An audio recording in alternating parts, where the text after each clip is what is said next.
का founder and chief instructor हूँ।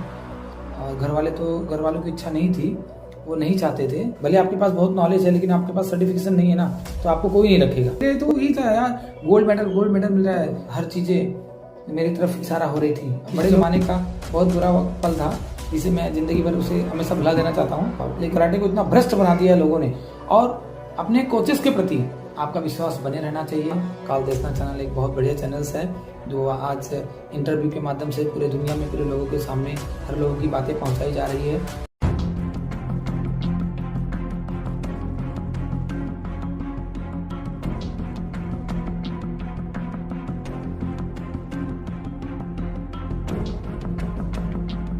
Vande Mataram sir.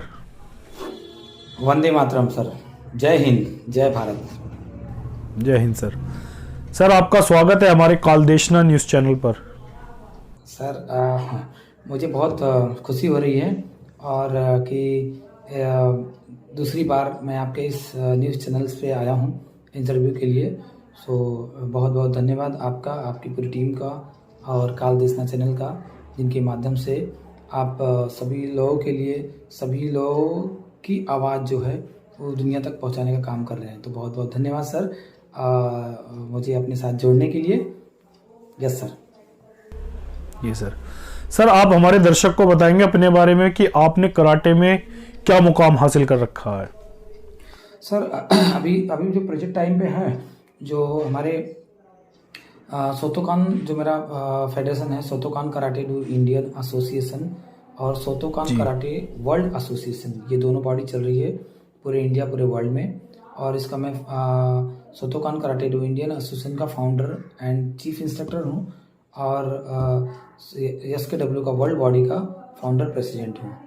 और अभी जो हमारी गवर्नमेंट की नेशनल बॉडी है कराटे एसोसिएशन ऑफ इंडिया, उसका मैं नेशनल बॉडी का जॉइंट सेक्रेटरी हूँ और उससे affiliated state Maharashtra state governing body का मैं जनरल सेक्रेटरी हूँ सर।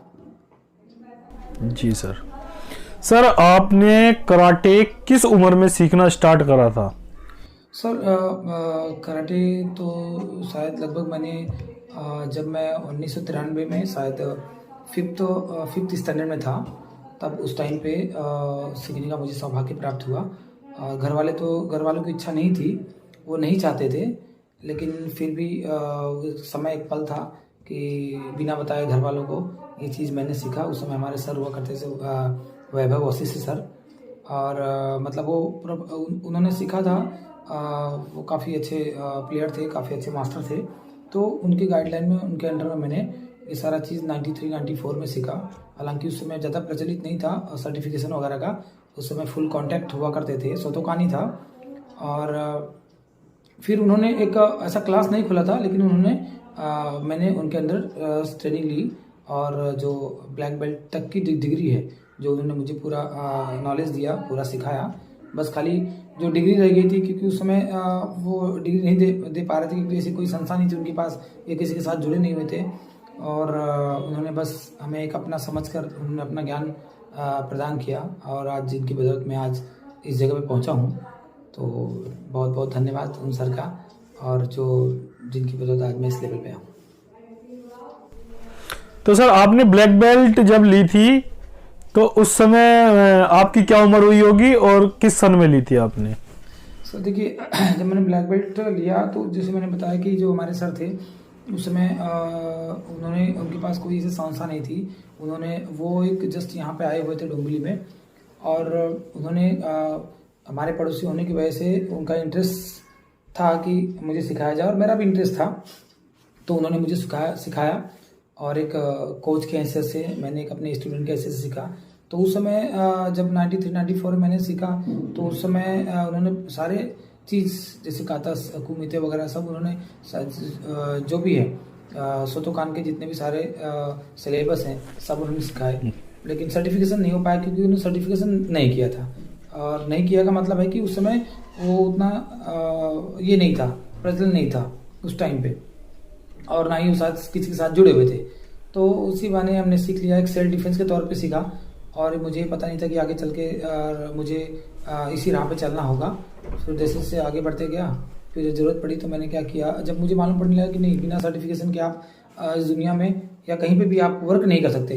भले आपके पास बहुत नॉलेज है लेकिन आपके पास सर्टिफिकेशन नहीं है ना, तो आपको कोई नहीं रखेगा, कोई खड़ा नहीं करेगा।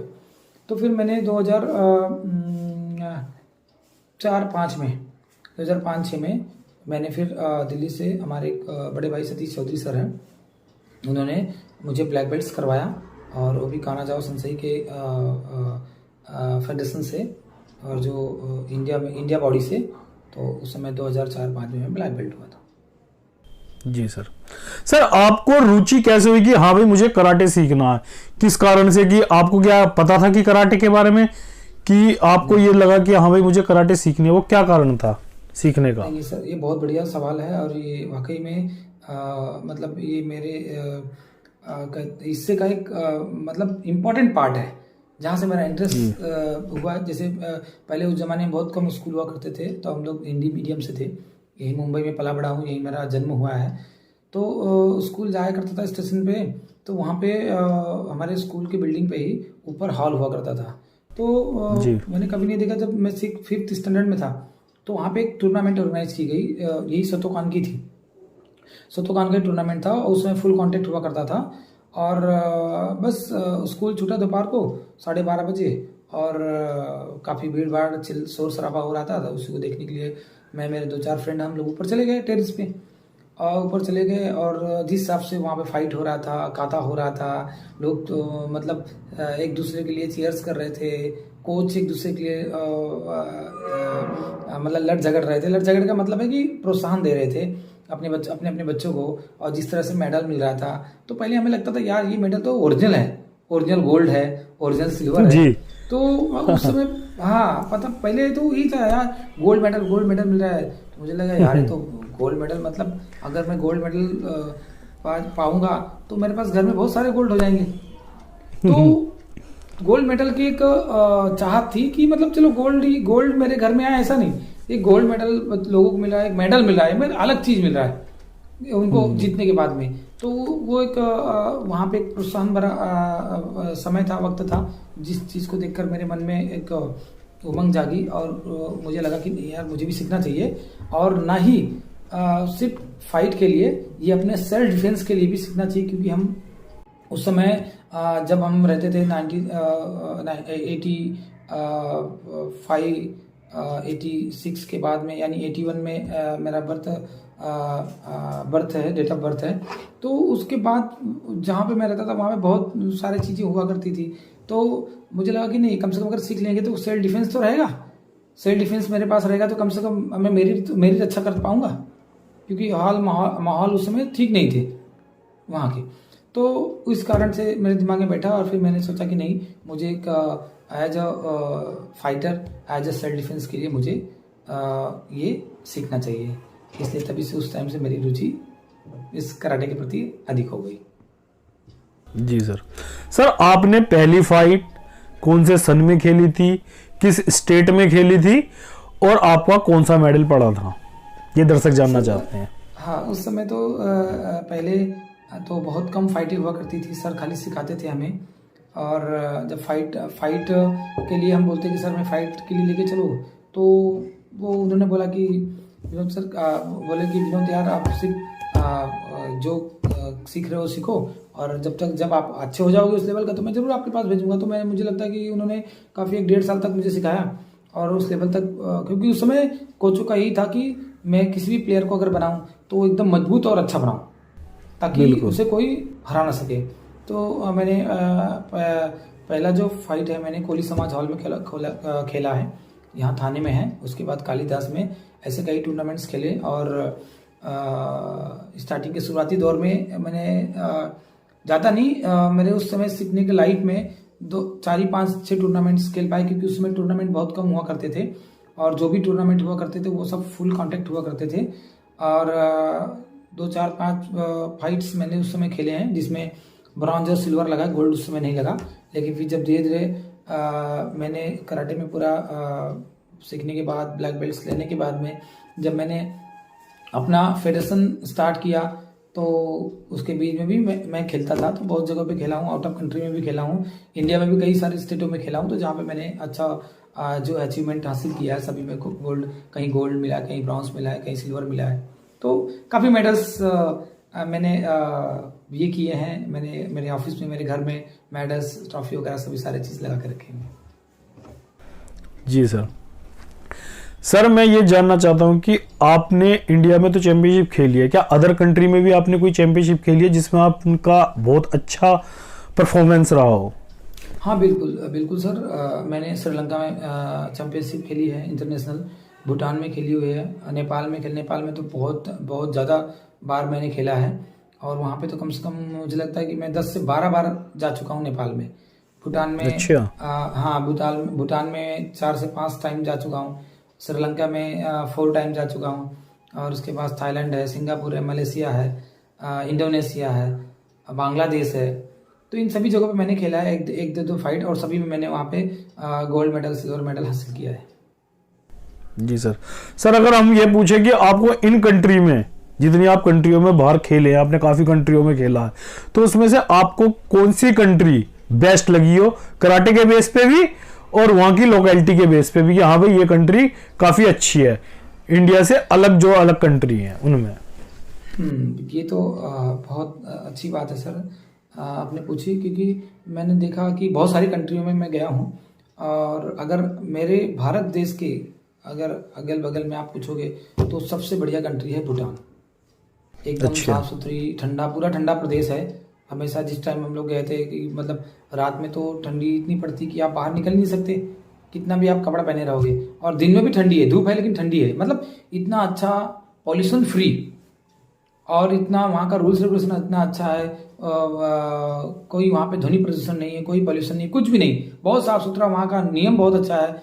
और मैंने देखा है कि सबसे मेरे नज़र में अगर नियर बाय कोई कंट्री है अपने यहाँ पे साउथ एशिया में, तो सबसे बढ़िया कंट्री है वो भूटान। उसके बाद फिर और भी अच्छी कंट्रियाँ ऐसे नहीं, जैसे मलेशिया हो गया और थाईलैंड हो गया, सिंगापुर हो गया।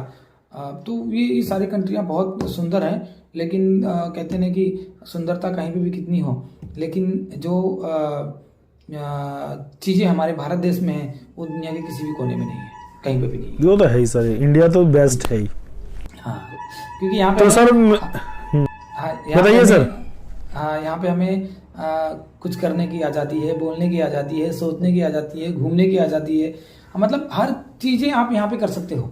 लेकिन बाहर कंट्री में आप इतना खुले आम तौर पे नहीं कर सकते, क्योंकि यहाँ पे बहुत रूल्स रेगुलेशन बहुत सख्त हैं, नियम कड़क हैं। और हमारे भारत देश में इन सब चीज़ों का बाउंडिंग नहीं है। लेकिन सबसे सुंदर कहते हैं कि अगर कुछ है तो हमारा भारत देश है। जी सर, आप अपने परिवार के बारे में हमें बताएंगे? बिल्कुल, जरूर, क्यों नहीं। अब हम बिल्कुल। जब मीडिया के सामने रूबरू हुए तो जरूर बताना चाहिए। मेरे परिवार में मैं और मेरी वाइफ सुनीता वर्मा और मेरी बड़ी बेटी है जो अभी इसमें उसने अपना ग्रेजुएशन कंप्लीट किया। और उसके बाद एक मेरा बेटा है जो अभी 12th साइंस में है।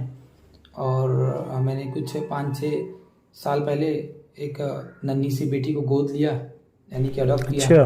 तो हाँ, तो अब इसमें अगर देखे जाए तो हमारे परिवार में हम टोटल 5 लोग हैं, और जिसमें मेरा एक प्यारा सिम्बा है जिसे मैं बहुत प्यार करता हूँ, और एक लैब्राडोर हमारा डॉगी है जिसका नाम मैंने सिम्बा रखा है। तो इसमें कुल मिला के हमारे पास में टोटल हम सभी 6 लोग हैं। और उसके बाद फिर हमारे भाई का हमारे भाई का भी फैमिली है। हम 2 भाई हैं और उनके भी बच्चे हैं, उनके भी, हमारी भाभी हैं, सभी लोग हैं। मतलब छोटा परिवार है और हंसता खेलता और सुखी परिवार है। जी सर क्या आप अपने बच्चों को भी कराटे की फील्ड में उतारना चाहेंगे? हाँ बिल्कुल, मेरी इच्छा तो यही थी। लेकिन कहते हैं ना कि सर हम किसी के ऊपर बर्डन नहीं डाल सकते। सभी लोगों का सोच अलग है। एक उनका अभी जिस माहौल में वो एजुकेशन ले रहे हैं, तो उनके फ्रेंड सर्कल, उनके दोस्त, उनके टीचर्स, उनके जो आइडियल्स होंगे वो अलग अलग होंगे। अगर उनका लगता है कि उनका अगर इंटरेस्ट कराटे में है तो डेफिनेटली वो करें, उनके लिए तो खुला है, सब कुछ है, कोई दिक्कत नहीं है। लेकिन मैंने देखा कि हमारे बच्चों में एक अलग रो है। मतलब उनको किसी को डिफेंस में जाना है, मतलब किसी को एसआई बनना है, जी। या बेटी को बैंक में जॉब करना है, या फिर वो एलएलबी करना है। तो इस तरह से सबका अलग अलग अपने अपने सपने हैं। तो मैंने कभी किसी को फोर्स नहीं किया, तो क्योंकि फोर्स करना ठीक नहीं है। तो जो जैसा है उसके अकॉर्डिंग मैंने बोला कि आपको जो पसंद है आप कीजिए, और मेरा पूरा सपोर्ट आपके साथ रहेगा। जी सर। सर अगर हम पूछें कि विनोद सर की अब तक की लाइफ का सबसे स्पेशल मोमेंट क्या है, तो वो क्या होगा आपके लिए? मेरे लिए तो वाकई में बहुत बढ़िया आपका प्रश्न है, क्वेश्चन है कि मेरे लाइफ का सबसे बढ़िया जो अचीवमेंट है वो जब मैं 5th 6th स्टैंडर्ड में था 93 में। तो उस समय हम हिंदी स्कूल में हुआ करते थे, पढ़ाई करते थे। तो उस ज़माने में निबंध स्पर्धा यानी इससे कंपटीशन होता था, राइटिंग कंपटीशन होता था, ऐसे बहुत सारे कॉम्पिटिशन्स हुआ करते थे। तो उस समय टीचर, मेरी हैंड राइटिंग बहुत अच्छी है, अभी भी अच्छी है, पहले भी बहुत अच्छी थी। तो हमारे जो टीचर थी, जब हम बड़े हुए 5th स्टैंडर्ड में आए, तो हमारे जो क्लास टीचर थी कुसुम खोइया मैम, उन्होंने बिना बताए उन्होंने मेरा नाम इससे कंपटीशन में डाल दिया, यानी मेरा नाम लिखवा दिया। और उसके 5 दिन बाद में इसे कंपटीशन था हमारे ही डोंबिवली में दूसरे स्कूल में जाकर। तो उस समय डोंबिवली में सिर्फ 56 या 58 स्कूल हुआ करते थे, सब इंग्लिश हिंदी मिलाकर, इंग्लिश हिंदी मराठी। तो उसमें से मतलब मेरे स्कूल में से मेरा नाम गया था इससे कंपटीशन में। तो टीचर ने डाल दिया था और मुझे बोला कि विनोद ये आपको करना है, अब देख लीजिए। और उन्होंने लिख दिया, हमारे जो आदरणीय हैं, हमारे जो आदर्श हैं छत्रपति शिवाजी महाराज, उनके ऊपर मुझे निबंध लिखने का सुनहरा मौका मिला था। तो मैंने रात दिन करके उसे याद किया, बाय हार्ट किया। और फिर जिस दिन कंपटीशन का दिन था, उस दिन मैंने जाकर एक 2.5 पेज का बढ़िया सा सुंदर सा हमारे आदरणीय छत्रपति शिवाजी महाराज के ऊपर मैंने इसे लिखा, यानी निबंध लिखा। और निबंध लिखने के बाद हम सभी लोग चले आए। उसके बाद 5 दिन के बाद में जो है प्राइज डिस्ट्रीब्यूशन था। तो ऐसा किसी को इंटीमेशन नहीं दिया गया था, उसमें यही था कि जो स्कूल के बच्चों ने पार्टिसिपेट किया था वो सारे बच्चे उस समय वहाँ पे मौजूद होंगे जिसमें चैंपियनशिप होगा, क्योंकि वो बताना नहीं चाहते थे कि किस बच्चों का किस स्कूल का क्या नंबर आया। तो सारे हम उस दिन का समय था, बहुत बेचैनी थी कि क्या पता आएगा कि नहीं आएगा, क्योंकि टीचर ने मेरे ऊपर विश्वास जताया है। और अगर मेरा नंबर नहीं आया, मैं नहीं जीता, तो मेरी बहुत बदनामी हुई, क्योंकि उस समय का मैं अपने स्कूल का स्कॉलर हुआ करता था। और एक मेरा एक और दोस्त था मेरे साथ में, राजू कैसागरी करके, साउथ का था। तो हम दोनों में हमेशा कंपटीशन हुआ करते थे, और दोनों अच्छे मित्र थे, अच्छे फ्रेंड्स थे मेरे सर्कल में। हम हमारे पूरे स्कूल में हम लोग एक दूसरे के कंपटीशन में हमेशा लगे रहते थे, फर्स्ट सेकंड आने के लिए। तो और कंपटीशन हुआ, हम लोग सभी गए, और सब लोगों को प्राइज डिस्ट्रीब्यूशन हो गया, और हमारे स्कूल को किसी प्रकार का नंबर नहीं लगा। अब समय आया इसे कंपटीशन का। पहले 3rd को बुलाया गया, और जी घबराने लगा, जो दिल का वो है वो और फास्ट होने लगा। तो फटाफट वो बोलते गए। बाद में मुझे लगा कि यार मेरा भी नहीं आएगा, सब टीचर्स मेरी तरफ निगाहें देख रही थी। लेकिन जब बाद में उन्होंने नाम मेरा पुकारा कि इसे कंपटीशन में विनोद वर्मा फर्स्ट रैंक, तो मैं खुशी से समाया नहीं, और मेरे हाथों में पैरों में पूरे पानी, और मतलब डरते डरते मैं स्टेज के ऊपर गया, अपना ये लिया, और फिर टीचर ने आकर मुझे गले लगा लिया। उस समय का मेरा एक बहुत ये सुनहरा पल था, जो मेरे लाइफ में कभी उसे भूल नहीं सकता, क्योंकि उस समय मैं एक इकलौता था जो ये सब चीज़ करके स्कूल का नाम किया। क्योंकि नगर पालिका स्कूल हुआ करता था गवर्नमेंट का, लोग वहाँ पे कम आना पसंद करते थे। तो मैं उस जगह से पढ़ाई करके निकला हूँ, और अपने स्कूल का नाम रोशन करके निकला हूँ। जी सर, अगर हम ये पूछे आपकी लाइफ का अब तक का कोई एक ऐसा मोमेंट हो जिसे आप भुलाना चाहते हो, या उस समय पहुंचकर उस गलती को सुधारना चाहते हो, ऐसा कोई एक मोमेंट आप हमारे साथ शेयर कर सकते हैं सर? ऐसा मोमेंट तो मुझे लगता है कि याद नहीं आ रहा है। बचपन में 1-2 हादसाएं हुई थी मेरे साथ में। तो जैसे कि हम लोग उस समय बचपन में बड़ी फैमिली हुआ करती थी, चाचा वगैरह के सभी के, तो कुछ घर में कुछ प्रॉब्लम हो गया था, मतलब किसी चीज़ को लेकर, चोरी की वस्तु को लेकर। तो वो मैं इस समय छोटा था, तो पता नहीं किसने क्या किया, लेकिन वो मेरे ऊपर नाम डाल दिया गया था। तो वो हादसा में मेरे पापा मुझसे बहुत नाराज़ हुए थे कि नहीं, ऐसा तो मेरा बेटा नहीं है, लेकिन फिर भी हर चीज़ें मेरी तरफ इशारा हो रही थी। बड़े लोग थे, सभी लोग बोल रहे थे, तो वाकई में वो हमारे दिमाग में था ही नहीं सब, मतलब कि सब चीज़ हमारे पापा सब कुछ दिया करते थे हमें, तो ये कभी चोरी वगैरह ये सब कभी दिमाग में आता नहीं था। तो उस समय वो मेरे ऊपर डाल दिया गया था, लेकिन मैं उस समय डरा नहीं, और वो मेरे उस ज़माने का बहुत बुरा पल था, जिसे मैं ज़िंदगी भर उसे हमेशा भुला देना चाहता हूँ, लेकिन वो कभी भूलता नहीं वो पल। लेकिन अच्छा था, लेकिन कुछ दिनों के बाद में सच्चाई मालूम पड़ी कि वो मैं नहीं था, कोई और था। लेकिन ठीक है, अच्छा था, थोड़ा डर भी होना चाहिए था। और उस समय मुझे सिखा दिया सीख कि कुछ चीज़ें जो होती है वो सबके सामने हो तो बहुत अच्छी है।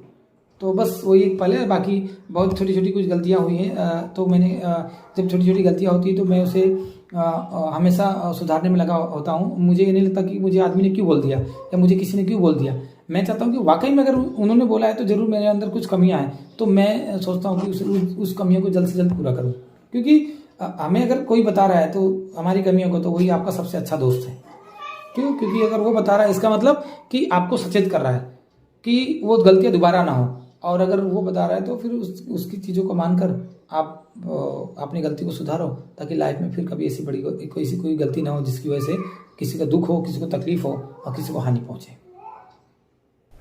सर, हमने आपको लाठी में भी देखा है कि आप लाठी का कुछ करवाते हैं, है ना, कोई फेडरेशन है, उसके बारे में आप हमारे दर्शक को बताएंगे क्या है वो? बिल्कुल बिल्कुल, ये बहुत बढ़िया क्वेश्चन है सर। और हम लोग कोरोना के पहले से इसके ऊपर काम कर रहे थे। कहते हैं कि हमारा जो पारंपरिक खेल है लाठी, हम तो भाई बचपन से, जब से मैंने इस धरती पे पैदा लिया, मैंने सिर्फ लकड़ी देखा है, डंडा देखा है, लाठी देखा है। तो लोग उसे भूलते चले जा रहे हैं। दुनिया के सारे लोग गेम, बाहर कंट्री के गेम को लाकर अपने देश में प्रचलित कर रहे हैं, अपने देश में सब कुछ कर रहे हैं, लेकिन हमारे देश का जो पारंपरिक खेल गेम है उसे सब भूलते चले जा रहे हैं। मैंने लाठी को सिर्फ अखाड़ों में देखा है, जुलूस में देखा है, मुहर्रम में देखा है खेलते हुए, लेकिन इसको कभी इस तौर पे नहीं देखा कि हमारे सारे, जैसे कराटे पूरे दुनिया में फेमस है, बच्चों में फेमस है, गली गली में, नुक्कड़ नुक्कड़ फेमस है, वैसे लाठी भी जो भूलते जा रहे हैं वो भी फेमस हो। तो उस चीज़ को लेकर हमारे दिमाग में प्लान बैठा, और आज लाठी गेम को लेकर हम लोग बहुत आगे निकल चुके हैं। पूरे 29 स्टेट में, 29 राज्य में लाठी गेम खेला जा रहा है। और बहुत जल्दी माता रानी चाहेंगी या सभी लोगों का आशीर्वाद, प्यार बना रहेगा, तो बहुत जल्दी खेल मंत्रालय भारत सरकार से मान्यता प्राप्त हो जाएगी। जी सर। सर, मैं ये जानना चाहता हूँ कि अगर आप से कहा जाए कि कराटे में कोई एक ऐसा बदलाव करा जाए जो आप चाहते हैं कि भाई ये बदलाव होना चाहिए या इसमें ये चीज़ ऐड होनी चाहिए जिससे कराटे और ज़्यादा पॉपुलर हो, तो वो क्या चीज़ आप ऐड करना चाहेंगे? सर, सबसे बड़ी बात है कि कराटे का नाम लेते ही मतलब क्या होता है, बड़े दुख की बात से मुझे कहना पड़ रहा है कि आज कराटे को जिस तरह से, जितना एक फेमस गेम है पूरे वर्ल्ड में कराटे, लेकिन आज हमारे भारत देश में उसकी स्थिति इतनी दयनीय है कि मैं बहुत ज़्यादा उसके बारे में बोलना नहीं चाहता, लेकिन इतना ज़रूर मैं सिफारिश करूँगा सुधारने की, कराटे की सुधारने की बात तो जाने दीजिए। यहाँ पे पूरे कराटे का ही स्तर इतनी बुरी तरह से गिर गया है कि आज सारे बच्चों का मन किसी और स्पोर्ट्स में चला जा रहा है, लेकिन कराटे में नहीं आ रहा है, क्योंकि इतना कराटे को इतना भ्रष्ट बना दिया है लोगों ने कि भ्रष्ट के साथ साथ में सारे बच्चों का शोषण हो रहा है, सारे कोचेस का शोषण हो रहा है उसके साथ में। तो मेरा बस खेल मंत्रालय भारत सरकार, केंद्रीय मंत्री माननीय श्री अनुराग ठाकुर जी से यही निवेदन है कि इसके ऊपर संज्ञान लें, इसके ऊपर ध्यान दें, ताकि जो गड़बड़ियाँ चल रही कराटे में, जितने लोग हैं जो गड़बड़ इसे बना रहे हैं, जो इसका नाम खराब कर चुके हैं, इसके ऊपर जल्द से जल्द एक्शन लेकर इसको सुधारने का काम करें, ताकि बच्चों का जो फ्यूचर है और भविष्य है वो वापस से बन सके। जी सर। सर, मेरे 3 फनी क्वेश्चन है, अगर उसका जवाब आप देते हैं तो सुनने में आया है कि आपकी सारी इच्छा पूरी होगी। बिल्कुल, जरूर जरूर पूछिए। लेकिन सच जवाब देना पड़ेगा सर।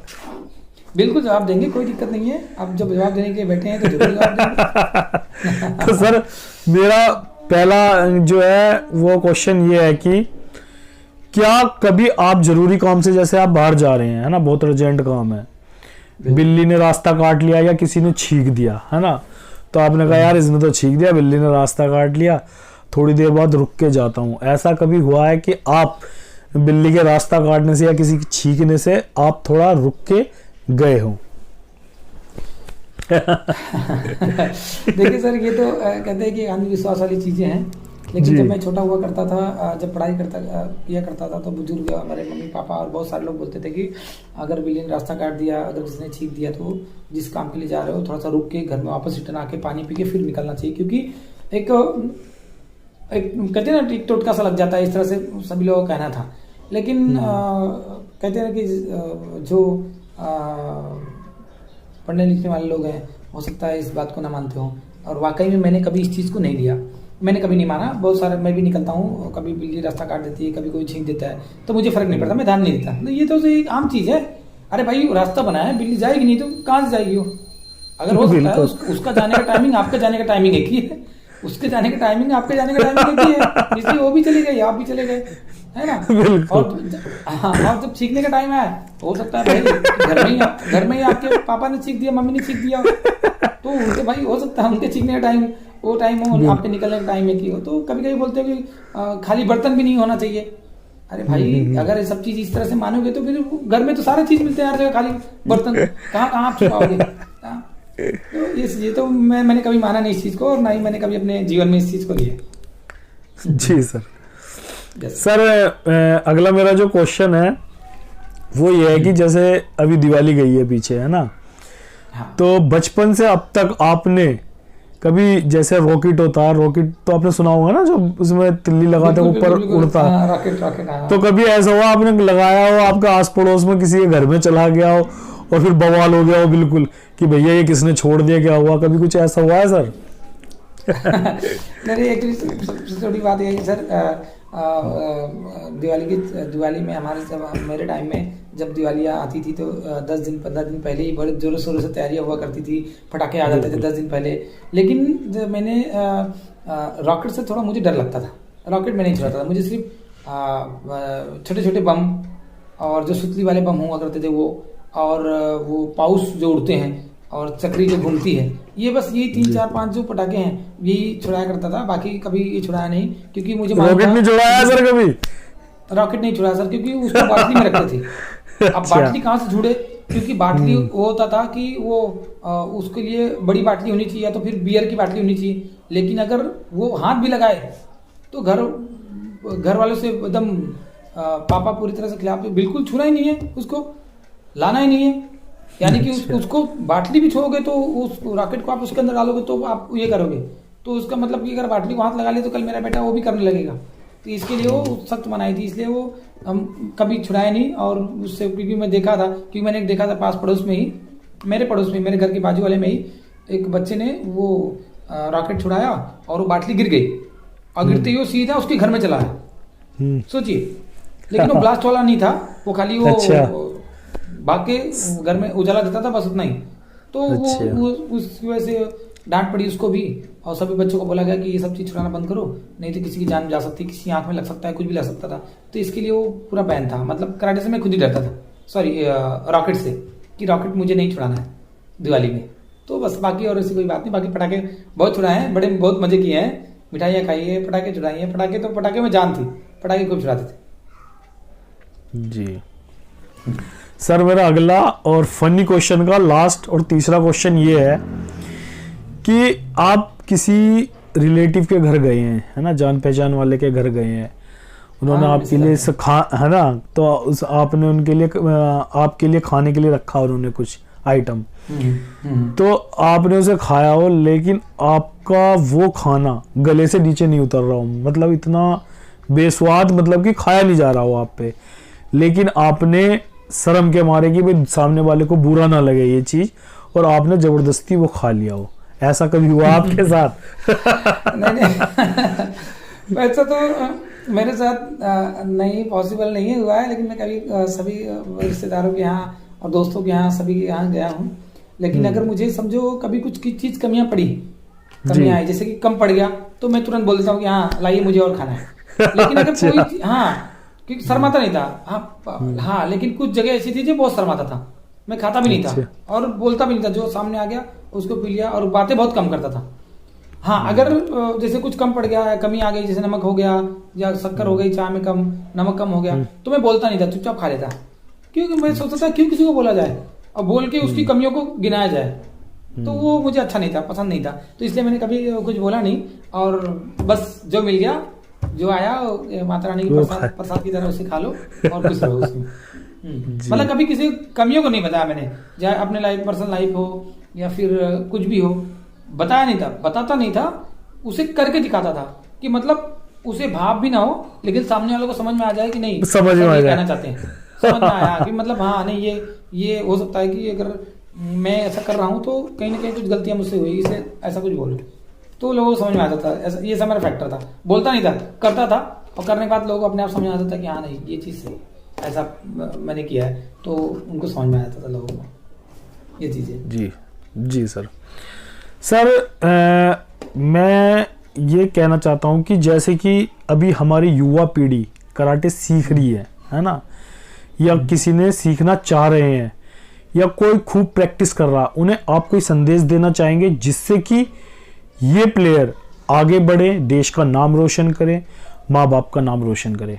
आप कोई संदेश देना चाहेंगे प्लेयरों को? बिल्कुल, हमारे भारत देश के जितने भी प्लेयर हैं कराटे के, और तो बहुत खुशी की बात है कि कराटे एशियन गेम में है और ओलंपिक में है, तो बहुत अच्छा अपॉर्चुनिटी है उनके लिए और बहुत बढ़िया बात है। वो जिस लगन से, जिस मेहनत से, जिस मास्टर के साथ में अपनी प्रैक्टिस कर रहे हैं वो करते रहें, अपना जो भी प्रैक्टिस है उसे कंटिन्यू करते रहें, क्योंकि क्या होता है, प्रैक्टिस एक ऐसी चीज़ है कि जितना आप करोगे उतना ही आप दावेदार बनोगे आगे के लिए। लेकिन अगर आपकी प्रैक्टिस छूट गई और कुछ हो गया तो हो सकता है कि बहुत सारी कमियां आ जाएं। लेकिन मेरा यही निवेदन है सभी बच्चों से, यही रिक्वेस्ट है कि आप जिस मास्टर के साथ में जैसे भी आप प्रैक्टिस कर रहे हो, आप प्रैक्टिस करते रहो। एक दिन कभी ना कभी कराटे का भला होगा, कभी ना कभी कोई ना कोई तो सुनेगा, कोई ना कोई तो आएगा ही जिस कराटे के बारे में सोचेगा, और जिस दिन कराटे का भविष्य अच्छा हो जाएगा, और मुझे लगता है कि हमारे सारे बच्चों का भविष्य अच्छा हो जाएगा, तो कराटे की प्रैक्टिस छोड़ना नहीं है। आप अपनी लगन से, अपनी मेहनत से अपने कराटे की प्रैक्टिस चालू रखना है। अपने गुरु का सम्मान करना है, अपने माता पिता का सम्मान करना है, अपने कोचेस का सम्मान करना है, और अपने कोचेस के प्रति आपका विश्वास बने रहना चाहिए, अपने दोस्तों के प्रति आपका विश्वास बना रहना चाहिए, क्योंकि भविष्य में हर पल हर वक्त कभी खुशी होता है, कभी गम आता है, लेकिन गम आए तो उससे घबराना नहीं है, खुशी आए तो कोई बात ही नहीं, खुशी में तो सारा आदमी खुश रहता है। लेकिन अपनी प्रैक्टिस को नहीं छोड़ना है, प्रैक्टिस बरकरार रखना है, और आगे जितने भी इंडिया के कराटे के जो भी पदाधिकारी हैं सभी लोग काम कर रहे हैं कि ताकि जल्द से जल्द कराटे को वापस से खेल मंत्रालय, भारत सरकार से मान्यता प्राप्त हो जाए, और फिर हमारे सारे बच्चों का भविष्य सिक्योर हो जाए इस चीज़ के लिए। तो इसलिए सभी लोग अपनी प्रैक्टिस को छोड़ना नहीं है, आप अपनी प्रैक्टिस करते रहिए, और जो है मेहनत करते रहिए, एक दिन जरूर कभी ना कभी तो ये चीज़ें रंग लाएंगी। जी सर, आप हमारे चैनल पे आए, आपने हमारे से इतनी बातें करी, आपने अपनी पर्सनल लाइफ भी हमारे साथ शेयर करी। सर, आपने हमारे लिए समय दिया, हमारे चैनल के लिए समय दिया, आपका बहुत बहुत धन्यवाद। और मैं उम्मीद करता हूं आप खूब तरक्की करें, देश का नाम रोशन करें, और अच्छे अच्छे प्लेयर इंडिया के लिए तैयार करें जो हमारे देश को रिप्रेजेंट करें और देश का नाम रोशन करें। सर, आप हमारे चैनल पे आए, आपका बहुत बहुत धन्यवाद। हाँ, thank you so much sir, आपका भी, आपके चैनल्स का भी। कालदेशना चैनल एक बहुत बढ़िया चैनल्स है जो आज इंटरव्यू के माध्यम से पूरे दुनिया में पूरे लोगों के सामने हर लोगों की बातें पहुंचाई जा रही है। और बहुत बहुत धन्यवाद कुलदीप सोनी जी आपका, कि आपके साथ मैंने पहले भी इंटरव्यू किया है। आपका नेचर, आपका स्वभाव बहुत अच्छा है, और माता रानी से रिक्वेस्ट करेंगे कि आपकी लंबी उम्र हो, और इसी तरह जिस तरह आपकी लंबी उम्र है उसी तरह आपके चैनल्स का कालदेशना भी ऐसे आगे बढ़े, ताकि बार बार आप हमें बुलाओ और आपके चैनल्स पे मैं आके अच्छा इंटरव्यू दे सकूँ, और आपके चैनल के माध्यम से ही लोगों के मन में लोगों तक अच्छी अच्छी बातें पहुंचा सकूं। तो बहुत बहुत धन्यवाद कुलदीप जी, और आपके चैनल्स को भी बहुत बहुत धन्यवाद, आपकी पूरी टीम को बहुत बहुत धन्यवाद। जय हिंद, जय भारत, जय Maharashtra. Thank you sir, Vande Mataram. Thank you, Vande Mataram sir.